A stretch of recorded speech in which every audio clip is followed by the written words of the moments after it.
So, welcome back, children. As you know that in our first chapter of civics, power sharing, we have discussed about the power sharing, why it is important. Okay, power sharing क्या है, इतनी सत्ता का विभाजन क्या है, ये क्यों ज़रूरी है, इसको हमने दो कंट्रीज के एग्जाम्पल से समझा. बेल्जियम का एग्जाम्पल एक हमने देखा था, दूसरा हमने देखा था श्रीलंका का एग्जाम्पल. ओके, अब अगर हम थोड़ा सा इसको कह सकते हैं कि समराइज करें, तो बेल्जियम का जो बेल्जियन मॉडल था उससे हमको क्या देखने को मिला कि इसने पूरे कंट्री को यूनाइटेड वे में फॉर्म करने में मदद दी. ओके, साथ ही साथ तो मेजर जो कम्युनिटीज थी आपकी, उनके बीच में जो कॉन्फ्लिक्ट्स थे, डच स्पीकिंग थी और फ्रेंच स्पीकिंग लोग थे, उनके बीच के कॉन्फ्लिक्ट्स को इसने दूर किया. साथ ही साथ कंट्री को लिंग्विस्टिक बेसिस पे या कम्युनिटी के बेसिस पे डिवाइड होने से भी इसने बचा दिया. ठीक है, वहीं पे अगर हम दूसरी तरफ बात करेंगे श्रीलंका की, तो क्या हुआ था उसमें कि वहां पे कॉन्फ्लिक्ट्स बहुत ज्यादा थे. ठीक है, जो सिन्हालास थे उनका जो तमिलियंस थे उनसे कोई भी तालमेल नहीं था. साथ ही साथ तमिलियंस के बीच में भी जो दो सब ग्रुप्स थे, इंडियन तमिल्स और श्रीलंकन तमिल्स के बीच में भी बहुत ज्यादा कॉन्फ्लिक्ट्स थे. ठीक है, तो ये दो हमने एग्जांपल्स देखे इस पर्टिकुलर चैप्टर में. ठीक है, उनके बेसिस पर हम कह सकते हैं कि बेल्जियम गवर्नमेंट ने बहुत अच्छा स्टेप लिया, जिससे उसने सेंटर में या पार्लियामेंट में इक्वल क्वांटिटी में दोनों मेजर कम्युनिटीज के लोगों को पार्टिसिपेट करवाया. साथ ही साथ में उसने कम्युनिटी बेस्ड गवर्नमेंट भी बनाई और उसने क्या किया, सेंटर में पावर्स को प्रॉपर वे में डिवाइड किया और सेंटर की कुछ पावर्स को उसने स्टेट को भी ट्रांसफर किया. तो इस तरीके से बेल्जियम ने क्या किया, बेल्जियम ने एक बहुत अच्छा कह सकते हैं कि डिसीजन लिया, जबकि श्रीलंका अपने डिस्प्यूट्स को दूर करने में कामयाब नहीं हो पाया. तो बच्चों, इन्हीं एग्जाम्पल्स के बेसिस पे आपको इस चैप्टर में एक एक्टिविटी भी दी गई है. ओके, इसके लिए आपको क्या करना है, आपको लगभग एक हफ्ते के लिए न्यूज़पेपर पढ़ना है आपका. ओके, और उसमें देखना है कि स्टेट लेवल पे, लोकल लेवल पे या नेशनल लेवल पे ऐसी कौन सी कॉन्फ्लिक्ट्स हैं.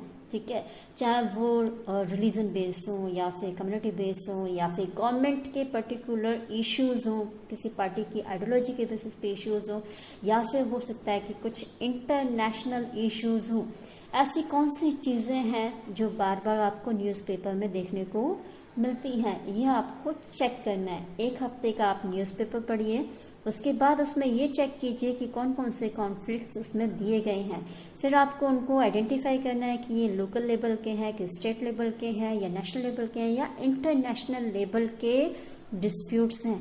That you have to find out. Okay, now we will discuss. Now children, we will discuss that why power sharing is necessary.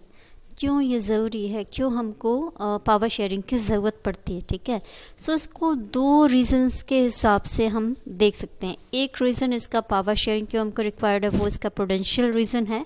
Prudential reason it means जब हम कभी भी बात करते हैं किसी भी चीज़ को के डिसीज़न लेने से पहले, किसी भी चीज़ के बारे में जब हम सोचते हैं, तो हर चीज़ का उसका फ़ायदा नुकसान, उसके सारी चीज़ों को देखते हुए जो भी हम कह सकते हैं कि प्रोसेस में आगे बढ़ते हैं, वो आपका प्रूडेंशियल रीज़न है. इट मीन प्रूडेंशियल रीज़न कि पावर शेयरिंग की वजह से फ़ायदे नुकसान ये सब चीज़ें क्या मिल सकती है हमको डेमोक्रेसी के लिए, उसके फ़ायदे और नुकसान को देखते हुए हम जब डिसीजंस लेते हैं या पावर शेयरिंग करते हैं, तो वो आपका प्रूडेंशियल रीज़न है. ठीक है, सो सबसे पहले प्रूडेंशियल रीज़न में हम डिस्कस करेंगे. तो it helps to reduce the possibilities of conflicts between social groups. हमारे जितने भी जो सोशल ग्रुप्स हैं उनके बीच के जो कॉन्फ्लिक्ट्स हैं उनको ये दूर करता है. इट मीन्स हमारे यहाँ पे सबकी अलग अलग लैंग्वेजेस हैं, कल्चर हैं, उनके बीच में डिस्प्यूट्स हैं, इश्यूज़ रेज होते हैं, उसको ये कम करने में मदद करता है. दूसरा इसका जो पॉइंट है वो आपका आ जाता है कि power sharing is a good way to ensure the stability of political orders. हमारी गवर्नमेंट को, हमारी पॉलिटिकल ऑर्डर्स को ये स्टेबिलिटी प्रोवाइड करता है. अब अगर मॉरल जो कॉजेस की बात करेंगे, इट मीन्स जब हम एथनिक बेसिस पे, भावनाओं के बेसिस पे, वैल्यूज़ के बेसिस पे अगर हम बात करते हैं, तो power sharing is the very spirit of democracy. ये हम मोरल रीजंस में काउंट करेंगे कि हमारी जो डेमोक्रेसी है उसकी एक तरह से आत्मा ही अगर कहा जाए तो पावर शेयरिंग है. इस पावर शेयरिंग के बिना डेमोक्रेटिक गवर्नमेंट को हम इमेजिन भी नहीं कर सकते। दूसरा है इसका कि peoples have a right to consult it on how they are to be govern. It means लोगों की ये राइट है, हमारे यहाँ के जो लोग हैं उन पर ये राइट है कि वो अपने, क्योंकि रिप्रेजेंटेटिव्स को खुद चुनते हैं तो उनको ये राइट है कि उनको किस तरीके से गवर्न किया जाए।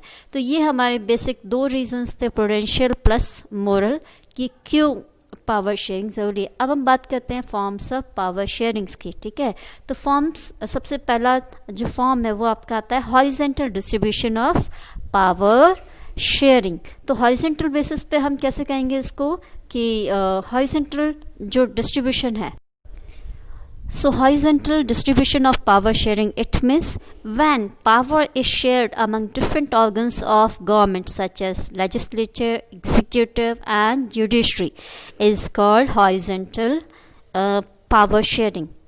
Okay, हमारे इंडिया में अगर हमारे संविधान की बात करें तो आप देखते हैं कि हमारा लेजिस्लेचर, हमारे जुडिशरी, हमारा एग्जीक्यूटिव, हमारा लेजिस्लेचर, ये सब कैसे हैं, एक लाइन में है।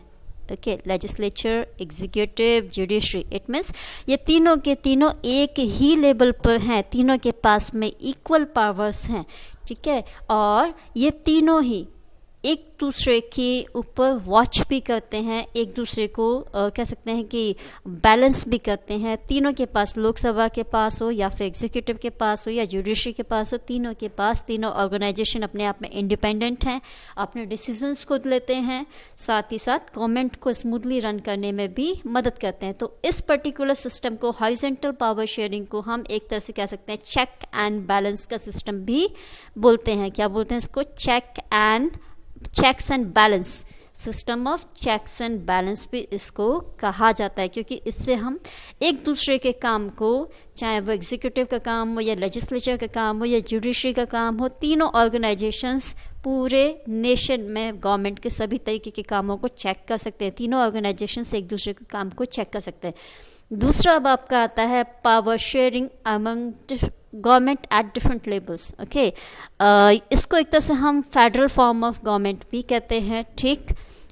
जब हमारा हायर ऑर्डर से लेके लोअर लेवल तक की गवर्नमेंट या ऑर्डर पे जब पावर्स को शेयर किया जाता है अलग अलग लेवल पे, तो वो आपका vertical division of power sharing भी कहलाता है। ओके, जैसे अगर हम इंडिया की बात करें तो पहले जैसे सेंट्रल गवर्नमेंट, फिर स्टेट गवर्नमेंट, फिर डिस्ट्रिक्ट लेवल की हमारी गवर्नमेंट, ओके, या म्यूनसिपैलिटी, उसके बाद आपकी आ जाती है फिर आपकी जो पंचायतें हैं वो। तो हमारे यहाँ पे हायर ऑर्डर से लोअर ऑर्डर के बीच में जो अलग अलग लेवल पे जो पावर्स का शेयर है वो क्या हो जाएगा आपका vertical division of power sharing, या फिर हम इसको फेडरल फॉर्म ऑफ गवर्नमेंट भी कहते हैं, क्योंकि यहाँ पे एक से ज़्यादा स्टेजेस में क्या है, अलग अलग लेवल पे गवर्नमेंट्स में पावर्स का डिवीज़न हो रखा है। हमारे यहाँ स्टेट गवर्नमेंट्स की अपनी पावर्स हैं। सबसे पहले अगर हम सेंट्रल गवर्नमेंट की बात करें तो उसकी अपनी पावर्स हैं, स्टेट गवर्नमेंट की अपनी पावर्स हैं। हर चीज़ में ना तो स्टेट सेंट्रल गवर्नमेंट को पॉइंट आउट कर सकता है, ना ही सेंट्रल गवर्नमेंट हर तरफ से हर बाज स्टेट गवर्नमेंट को कह सकते हैं पॉइंट आउट कर सकती है। सबकी अपनी अपनी इंडिविजुअल पावर्स हैं, जब तक कि हर कोई अपने काम को अच्छे से करेगा। लेकिन अगर स्टेट गवर्नमेंट अच्छे से काम नहीं करती है या सीएम अच्छे से काम नहीं करता, अपनी रिस्पॉन्सिबिलिटीज़ को वो लोग फुलफिल नहीं कर पाते हैं, तो वहाँ पे क्या होगा, वहाँ पे सेंट्रल गवर्नमेंट स्टेट गवर्नमेंट्स को गवर्न कर सकती है, या फिर हम कह सकते हैं कि वहाँ पे प्रेसिडेंशियल रूल भी लाया जा सकता है, ठीक है। तो ये हमारे यहाँ पे vertical form of power sharing है, जिसमें central government, state government, municipality, then local level की गवर्नमेंट, या फिर कह सकते हैं कि पंचायत लेवल, इस तरीके से एक खड़ी उसमें आप देखेंगे अपर लेवल से लोअर लेवल तक जो पावर का शेयरिंग किया जाता है। ये क्यों होता है? जिससे कि हम बेटर वे में स्मूथली गवर्नमेंट को रन कर सके, गवर्नमेंट के जितने भी बेनिफिशियल जो डिसीजंस हैं उससे सारे लोगों को हम फ़ायदा पहुंचा सके। हमारा देश बहुत बड़ा है, यहाँ पे केवल और केवल सेंट्रल गवर्नमेंट बना के हम इसको रूल नहीं कर सकते, ना ही स्टेट गवर्नमेंट में सीएम बैठ के पूरे स्टेट को रूल कर सकता है। तो हमने पावर्स को central government, state government, district level की गवर्नमेंट और फिर पंचायत लेवल पर हमने इसको बांट रखा है, जिससे कि छोटी से छोटी प्रॉब्लम भी हम शॉर्ट आउट कर सकें। उसके बाद थर्ड आपका पावर शेयरिंग का मेथड आ जाता है, वो है आपका power sharing among different social groups. अलग अलग जितने भी हमारे जो सोशल ग्रुप्स हैं, चाहे वो रिलीजियस बेसिस के हों, चाहे वो लिंग्विस्टिक बेसिस के हों, या है ना, जैसे कि आपने बेल्जियम में देखा कम्युनिटी गवर्नमेंट का एक एग्जाम्पल उसमें आया है ना। तो ये क्या है, आपका सोशल ग्रुप्स के बीच में जो पावर्स का डिवीज़न होता है वो भी पावर शेयरिंग का एक तरीका है जिससे कि गवर्नमेंट अच्छे से चल सके। फिर फोर्थ आ जाता है आपका power sharing among political parties and pressure groups. Okay, आपका जो पावर शेयरिंग है वो पॉलिटिकल पार्टीज और प्रेशर ग्रुप्स के बीच में। ठीक है, हमारे यहाँ पे इंडिया में इतनी सारी पार्टीज़ हैं, आपने देखा, उन सब के बीच में भी पावर्स का डिवीज़न है। हम कोई भी एक पार्टी डोमिनेंट नहीं हो सकती।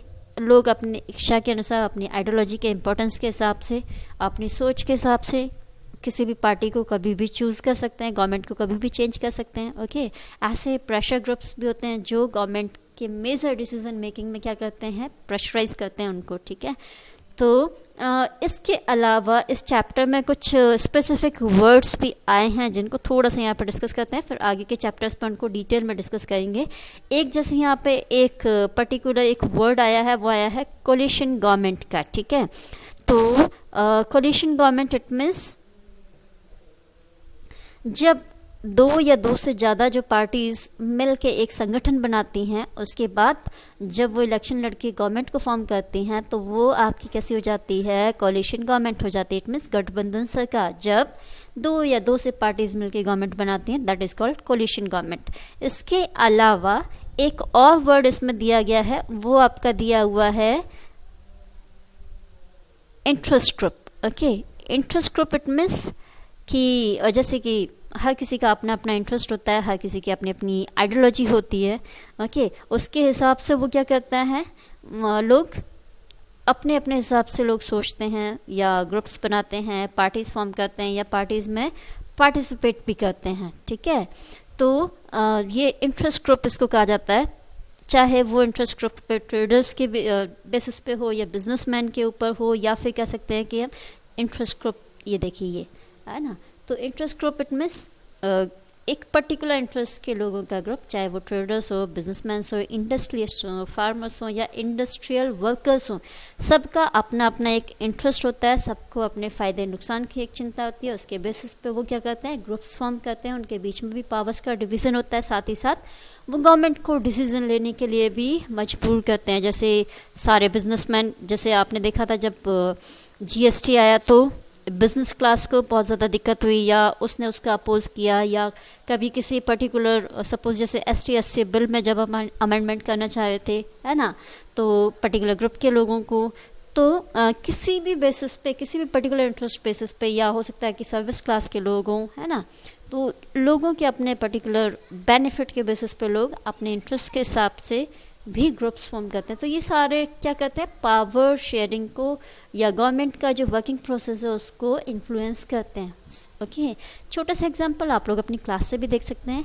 आपकी क्लास में मॉनिटर चेंज होता है अक्सर। ओके, क्यों होता है वो, क्योंकि एक मॉनिटर 30 बच्चे 40 बच्चों के सबका तो चाहिए नहीं हो सकता। आपको कोई मॉनिटर अच्छा लगता है, किसी की कोई चीज़ ख़राब लगती है, हम टीचर से शिकायत कर देते हैं। ये भी एक तरह से पावर शेयरिंग का तरीका है या डेमोक्रेटिक रूल का एक तरीका है। आपको कोई अच्छा लगता है तो ठीक, अदरवाइज़ आप टीचर से शिकायत कर देते हो कि मैडम ये बच्चा हमको डांटता है या हमारी झूठी शिकायत लिखता है, हमारा झूठा नाम लिखता है। तो ये सब क्या हो गए आपके, इसके बेसिस पे आप क्या करते हो, आप फट से मॉनिटर को बदलवा देते हो। इट मीन्स पावर चेंज हो जाती है आपके यहाँ पे, है ना। डेमोक्रेटिक रूल का ही एक तरह से ये कॉन्सेप्ट हो सकता है। सो बच्चों, आज हमने अभी इस चैप्टर में हमने इतना ही डिस्कस किया कि पावर शेयरिंग क्या है, क्यों ज़रूरी है, ओके, इसके डिफरेंट फॉर्म्स क्या थे, ये सब हमने डिस्कस किया। और आगे हम फिर इसके बाद क्वेश्चन आंसर्स को डिस्कस करेंगे। तब तक आप इस वीडियो को भी अच्छे से देखिए, साथ ही साथ इस चैप्टर को अच्छे से रीड कीजिएगा। उसके बाद आपकी जो भी प्रॉब्लम्स आती हैं उनको आप डिस्कस कीजिएगा। Thank you, have a nice day.